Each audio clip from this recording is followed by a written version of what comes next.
Baik, terima kasih. Tabe salama lingguna latai, salam sujud karena malempang.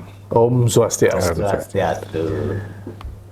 Kesempatan yang luar biasa bagi saya pribadi dan juga Puskor Indonesia bisa hadir kembali ya di bumi Kaharingan ya yang saya cintai tentunya. Dan ini merupakan perjalanan saya yang sekian kalinya untuk membangun sebuah wadah pelayanan dan pengabdian. Betul. Jadi kata kuncinya ada di sana. Puskor Indonesia ini lahir dari sebuah keprihatinan terhadap hak-hak kita sebagai umat Hindu, terutama yang memiliki keberagaman ini, Betul. untuk bisa kita selamatkan. Ya, dari berbagai pengaruh ya. Jadi ini yang menjadi ancaman tantangan global, bahwa generasi muda semakin tidak paham, semakin jauh dari apa yang diwariskan oleh leluhur kita. Betul. Ini yang perlu kemudian kita tata kembali, tidak untuk menjadi kecewa, tidak untuk menjadi frustasi, tetapi kita harus membangun kembali tatanan ini. Seperti yang saya sampaikan bahwa akar ini sudah mulai bertumbuh. Betul. Jadi saya kemarin analogikan sebagai Bali dan Kaharingan itu sebagai bakah, sebagai akar ya, yang merupakan cikal bakal dari tumbuhnya pohon kehidupan. Dan Astungkara kemarin muncul juga satu komunitas lagi di tengah-tengahnya. Ya. Kebetulan akar itu menggantung menjadi Bajakah. Ya, jadi Ja-nya itu Jawa. Jadi Bali, Jawa, Kaharingan. Jadi ini sebuah filosofi yang saya sengaja bangun sebagai inspirasi, bahwa ketiga suku komunitas ini menjadi dasar penggerak agar tumbuhnya pohon kehidupan ini semakin kuat. Oleh karena itulah, dari sisi pemberdayaan, kebetulan kemarin juga dibentuk LBH, ada Queen Institute, betul. ya. Itu salah satunya untuk menopang bagaimana pertumbuhan ini sebagai energi atau sebagai asupan dari akar-akar ini untuk bisa menumbuhkan daun yang subur, kemudian menumbuhkan buah, bunga yang indah. Nah, inilah nanti akan tumbuh sebuah pohon dengan bunga yang beragam. Ya, jadi bunga kita bunga beragam, buahnya juga akan menjadi buah yang beragam. Karena apa? Di bawah umbinya ada, di atas buahnya ada, di tengahnya juga ada. Konsep kita dalam Hindu itu selalu penyelarasan tiga alam ini, bawah, tengah, dan atas. Dalam konsep-konsep kita di seluruh Nusantara, bahwa ini adalah sebuah teka-teki yang harus kita segera ungkap. Ya, di mana seperti saya katakan di awal, bahwa banyak dari generasi kita belum paham. Salah satunya mungkin bisa nanti Tampung Penyang mungkin sebagai institut akan meneliti lebih banyak bagaimana kemudian kapur sirih atau sirih pinang itu adalah menjadi password kita bersama. Betul. Dari ujung barat sampai ujung timur itu ada. Bagaimana komunitas adat di seluruh Nusantara memiliki tradisi itu. Di Bali, baik di Jawa maupun di mana, itu ada. Itu adalah esensi kehidupan kita, bahwa tadi ada yang memang harus kita lewati di sisi bawah, di sisi tengah, dan di sisi atas. Ya, kelahiran, kemudian bertumbuhnya kehidupan, dan juga pada akhirnya kita harus kembali lagi ke puncak gitu ya. Nah, jadi inilah yang Puskor bangun sebagai spirit agar anak muda itu bangga bahwa kita menjadi Hindu yang beragam ini tidak serta-merta sebuah keputusan yang ngawur dari pendahulu-pendahulu kita, termasuk ya kita di Hindu Kaharingan untuk integrasi 46 tahun yang lalu, bukan sebuah tindakan yang semena-mena hanya untuk mencari identitas, tidak. Bahwa kita memang sama. Jadi tidak ada satupun dari kita yang berbeda secara esensi. Walaupun dalam pelaksanaan, dalam implementasi, kita bisa beragam, kita bisa berbeda. Tetapi esensi tadi, bagaimana sumber daya Hindu kita. Jadi kita sepakati dulu bahwa memilih Hindu itu tidak salah. Kemudian yang kedua, bahwa sumber-sumber daya Hindu yang kita miliki, itu memiliki potensi yang luar biasa untuk bisa kita jadikan sebagai sumber penghidupan. Ya, salah satunya tadi ada aturan adat, hukum adat, ada adatnya sendiri, kemudian ada ritual, ada tradisi, budaya dan sebagainya. Yang kalau kita kemas dalam bahasa bisnis, itu akan menjadi sebuah peluang pariwisata yang luar biasa. Iya, betul. Nah, jadi bukan berarti kita itu memprofankan, ya, memprofankan itu semua, tetapi adalah sisi berdampingan yang akan memberi dampak ekonomi. Contoh saja, kalau di Bali misalnya, kalau ada sebuah yatnya di sebuah pura, itu berapa banyak dampak ekonomi.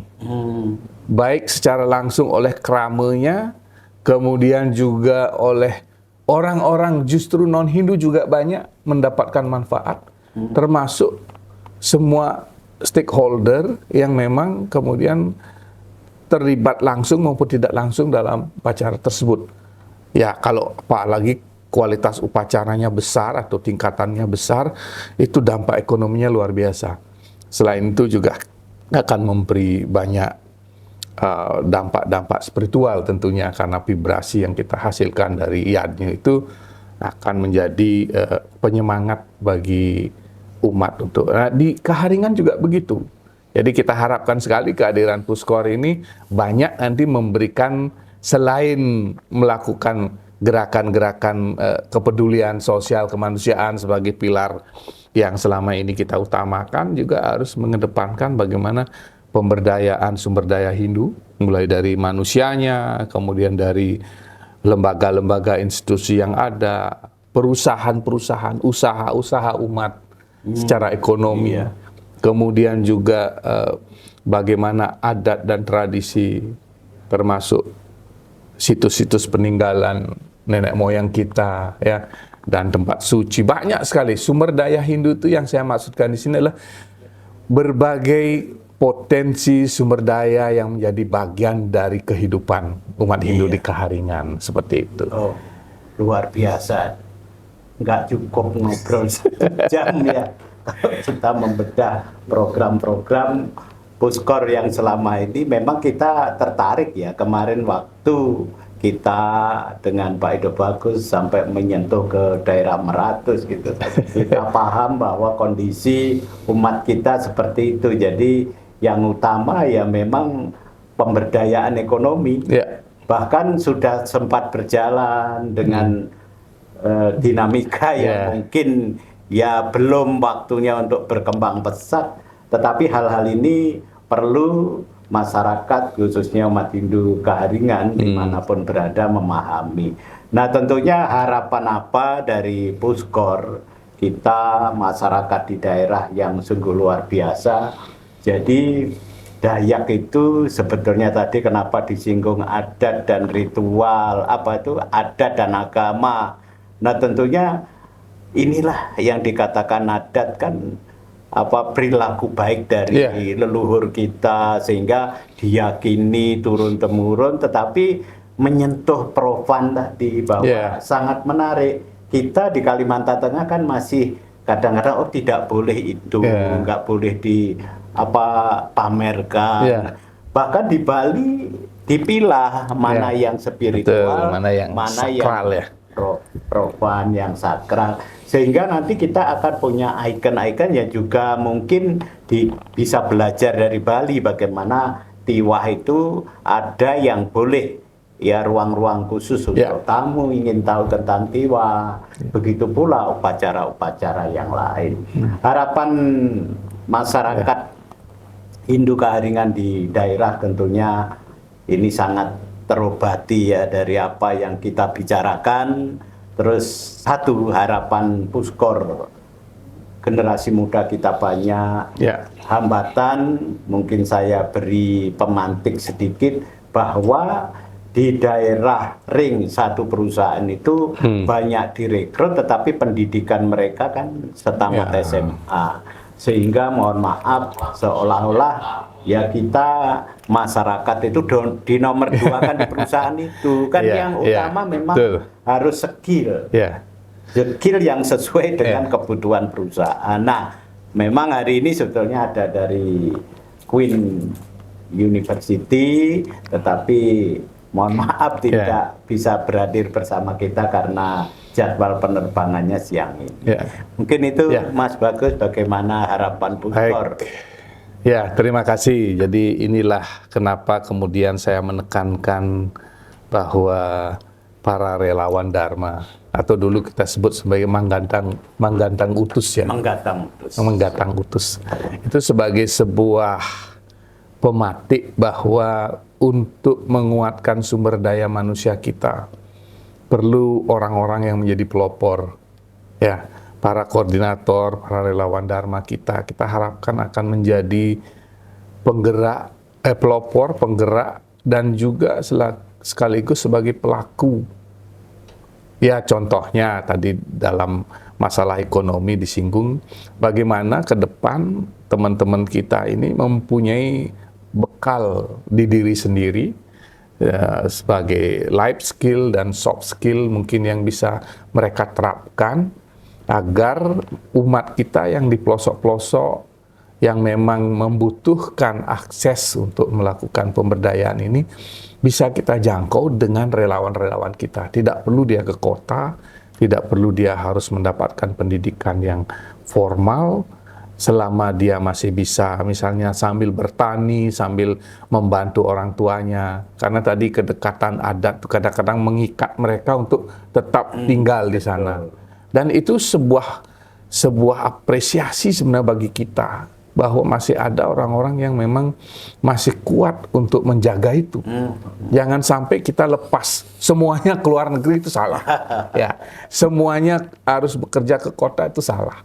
Oleh karena itulah dari 3 trilogi Puskor ini pemberdayaan menjadi kunci ketika kita harus memberikan pelayanan dan pengabdian ke umat. Itu diri kita sendiri harus juga, kalau orang Bali bilang, sebelum kita melakukan apa yang ingin kita terapkan pada orang lain, terapkan dulu pada diri sendiri. Iya. Oleh karena itu nanti dalam kesempatan kita berkumpul lagi dengan adik-adik, kita harapkan ini dipahami dulu, sehingga berorganisasi itu tidak sekedar hanya sebagai formalitas, pernah duduk atau pernah tercantum dalam sebuah SK, gitu ya. Jadi yang kita harapkan benar-benar paham dulu apa organisasinya, kemana arahnya visi misinya, kemudian bagaimana pola gerak selama ini atau grand design yang kita bangun seperti apa, sehingga semua dari relawan Dharma ini perlahan-lahan akan menjadi pelopor-pelopor baru di setiap titik koordinasi yang kita sebutkan. Jadi dari Kornas, Korwil, kemudian Korda, Korcam, bila perlu sampai Kordes, sehingga jangkauan arus informasi, arus komunikasi itu terbangun. Karena kunci kita di Hindu ini, kita masih punya kelemahan di Hindu Nusantara ini, kita masih punya kelemahan bahwa kita belum terbiasa berorganisasi secara profesional. Jadi ini yang perlu kita bangun kesadaran. Kemudian yang kedua, kita belum memiliki jiwa-jiwa yang memang tangguh ya untuk menghadapi tantangan zaman ini. Seperti bagaimana kita menjadikan entrepreneurship untuk diri kita sendiri. Karena tadi Romo Budi mengatakan bahwa salah satu kelemahan kita adalah di ekonomi. Iya, betul. Kemudian yang kedua pendidikan, yang ketiga mungkin akses informasi, dan yang keempat tentunya kita jaringan untuk memperkuat saling asah-asih asuh, nyambung tadi itu belum terbangun kuat. Kalau di Bali mungkin secara parsial masih ada tadi, tapi secara komunal yang lebih besar juga masih lemah, sehingga mudah dipecah belah, mudah di blok-blok. Nah, ini makanya tantangan di Bali itu jauh lebih berat sebenarnya, di mana banyak sorotan yang kemudian tertuju pada Bali sendiri, dan banyak generasi yang kemudian tidak paham dengan ini, bergeser, ya, terpengaruh dengan hal-hal yang bagi mereka itu mungkin praktis, sederhana gitu. Itu yang perlu diantisipasi, karena pemahaman itu justru yang banyak begitu orang-orang intelek, orang-orang yang sudah mendapatkan pendidikan. Jadi mungkin pendidikan ya penting, tetapi harus diimbangi dengan pemahaman tentang apa yang menjadi warisan kita di keluhuran kita, sehingga nyambung. Kalau ini adalah pendidikan rasa, kalau orang Bili, ini pendidikan rasio. Jadi harus seimbang, rasa dan rasio itu nyambung. Kalau cuma rasa yang tinggi, logika terlalu main, kita akhirnya sering menyalahkan, sering mengatakan ini tidak benar, itu tidak benar. Padahal sebenarnya leluhur kita sudah mengatakan antara rasa dan rasio itu harus seimbang.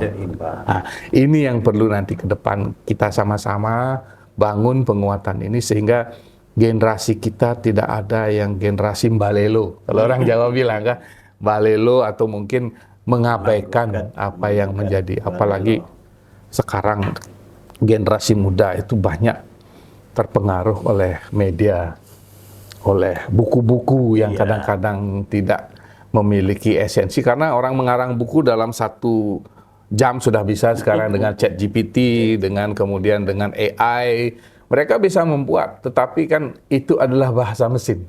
Kebetulan saya orang komputer, sangat paham bahwa yang menjadi acuan mereka adalah ada istilahnya garbage in, garbage out, GIGO.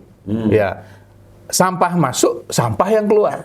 Sehingga ketika sampah yang menjadi sumber-sumber di data center mereka, maka sampah yang kita dapatkan.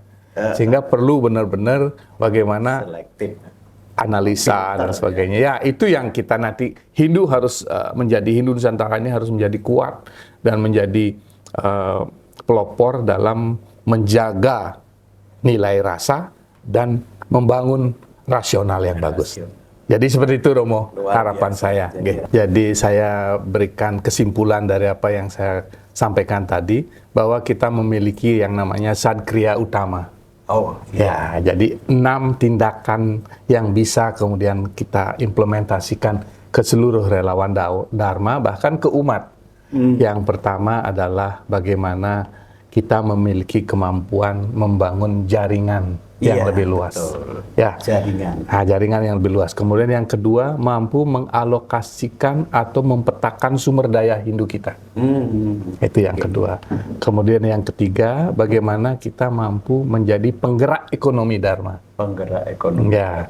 Kemudian yang keempat, bagaimana kita mampu memanfaatkan teknologi informasi. Betul. Ya, seperti tadi Romo bilang, kita tidak dibatasi oleh jarak dan waktu. Sekarang teknologi informasi memungkinkan untuk kita melakukan apapun koordinasi.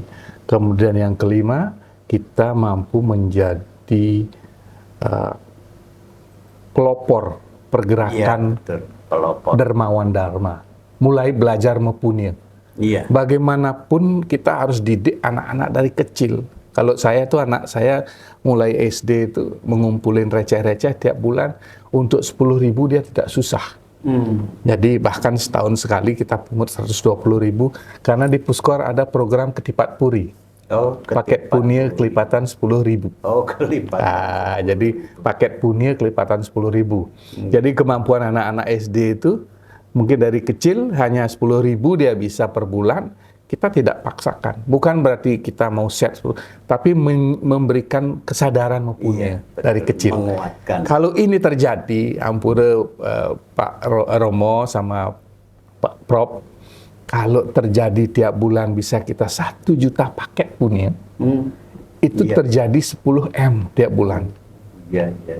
Di Puskor, rencana kita, planning kita, ini belum benar-benar tersosialisasi karena kita masih harus berkoordinasi dengan lembaga-lembaga punya lainnya.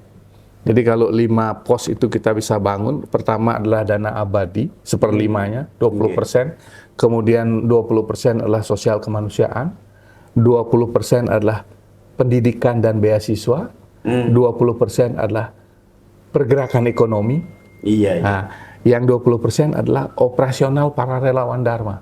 Kita tidak mungkin akan memberikan mereka bergerak tanpa ada Iya, amunisi dan bensin. Amunisi. Gitu loh. Jadi dengan ini Ketipat Puri kita harapkan ke depan di di Lombok udah jalan bagus. Oh, sudah. Di Kalimantan Tengah ini akan memelopori. Apa sih susahnya sekarang parkir aja sudah Iya, betul. 3.000 sampai 5.000 rupiah per satu kali parkir. 10.000 per bulan untuk anak-anak itu tidak susah. Tinggal kita lagi persiapkan sistemnya sehingga bisa dengan model IP atau model e-money bisa kita lakukan. Atau sekali setahun orang bayar tidak akan susah. Ya sekelas profesor tidak mungkin lah cuma 120.000 per bulan. Ya mungkin Nggak dia berhitung kalau Pak. iya itu jadi bisa ini bisa kita lakukan. Kita di Puskor punya program Dermawan Dharma. Kemudian yang keenam, karena yang kelima ya, yang keenam itu kita harus membangun karakter Dharma Nusantara, di mana di dalamnya ada bagaimana penguatan militansi, bagaimana penguatan loyalitas. Ini penting. Iya. Kalau tanpa loyalitas kita tidak akan ini. Bagaimana kita membangun penguatan solidaritas, soliditas, integritas. Iya. Ya, jadi ada 5 hal. Sehingga kalau ini bisa kita rangkum dalam sebuah karakter Dharma Nusantara, maka ini akan menjadi ciri dari orang-orang Puskor. Iya. Ya relawan Dharma dari karena Puskor ini sebenarnya bukan organisasi tunggal, jadi dia organisasi milik semua. Hanya saja kebetulan yang menjadi koordinator dan relawan Dharma itu adalah penggerak-penggerak kita yang memang ingin berkontribusi lebih untuk menggerakkan ini. Jadi itu kesimpulan dari apa yang saya bahas. Mudah-mudahan bermanfaat. Terima kasih. Terima kasih kembali kepada kita. Terima kasih kepada seluruh pemirsa dimanapun berada. Tampung Penyang TV kali ini memberikan sedikit ya masukan sehingga bisa bermanfaat untuk kita semua. Akhirnya marilah kita bersama-sama menutup pertemuan kita dengan Paramasanti. Om Santi Santi Santi Sahih.